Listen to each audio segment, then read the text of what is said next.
Aïe, aïe, aïe. Les amis, c'est pas de mon habitude de partager des parties où je perds, mais cette fois-ci, c'est tellement important cette partie que je vais la partager. Et j'espère qu'à travers ces petits partages, ça va être la dernière fois que je me fais avoir comme ça parce que c'est terrible, c'est terrible. Alors, pour l'instant, c'est une ouverture assez classique, chacun développe, je bloque le fou, mais alors attention, c'est ici que ça va se jouer parce que c'est ça que je veux parler aujourd'hui. Alors, déjà, ce pion qui avance, j'ai horreur de ça. J'ai horreur de ça. Je sais pas comment ça s'appelle ce opening là, mais il faut que je l'étudie parce que c'est ma hantise. Tellement que je bouffe alors que je sais qu'il faut pas, tu vois. Je bouffe quand même. Bon, c'est ma faute, mais moi je me dis, je vais avancer le pion, donc le gars il peut rien faire avec son foot, tu vois. Voilà, je fais ça, je suis tranquille. Mais en fait, je sais qu'au fond, il y a un petit problème. Bon, le gars il bouge sa reine, donc déjà il évite le pin, mais c'est aussi qu'il il vise mon pion. Mais moi je me dis c'est pas grave. Moi la technique en général dans cette situation, je prends mon cheval, je le mets là et je suis protégé. Et puis quand il sacrifie son fou, en fait c'est ce fameux sacrifice que je vais en parler parce que c'est un truc qui vient souvent. Là, je prépare genre une petite attaque. Je me dis si j'arrive à lui faire un échec, déjà il peut plus rocker et tout, c'est une bonne idée.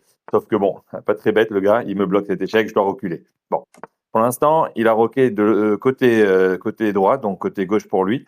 C'est bien, très bien pour lui. Sauf que là, moi je veux éliminer son fou, il enlève. En fait, il y a une grosse erreur ici que je m'en rends pas compte, c'est que ici, si vous voyez les lignes là, ils sont tellement dangereuses et je ne me rends même pas compte de ça. Donc je rock. C'est grave. Et là, il chasse mon cheval. Donc il a bien fait ça quand même. Il a fait par étapes. Il a attendu que je rock pour chasser mon cheval. Maintenant que je sache mon cheval, je suis foutu. Parce que quand il me bouffe. Ah, là, je sais pas même pourquoi il a fait ça. Je crois qu'il pouvait déjà avancer la stratégie, en fait. Là, je pense qu'il a raté un coup. Peut-être qu'il y avait quelque chose que je pouvais faire. Je fais ça pour rien, en fait. En fait, c'est un coup. Je crois que c'est un coup qui sert à rien. Ah non, ben non, parce qu'il y a parce qu'il doit libérer son fou. Je suis bête. Le gars, il a très bien joué, il faut l'avouer. Regarde, regarde comment il me fait ça. Ça, boum, boum.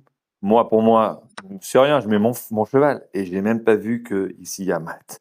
C'est dégueulasse. Mais regardez, moi je veux qu'on étudie ensemble cette position. En général, ce pion, quand il avance, on a cette structure où il y a toujours à chaque jeu, il y a un risque du sacrifice du fou pour ouvrir ici. Et une question que je me demande toujours, c'est dans quel cas ça vaut la peine de sacrifier ce fou et dans quel cas ça vaut pas la peine. Ou moi qui est en défense, dans quel cas c'est dangereux et je devrais faire attention ou dans quel cas c'est pas dangereux. Dans ce cas-là, c'est sûr que c'était hyper dangereux parce que je me suis complètement planté. Mais ça, je pense à un truc qu'avant de jouer, les gars, il faut bien réfléchir. J'aimerais faire une étude rien que sur ça. Si parmi vous, vous avez un lien ou quelque chose qui peut m'aider, s'il vous plaît, partagez-le parce que j'ai encore les boules de ce checkmate là. Les boules.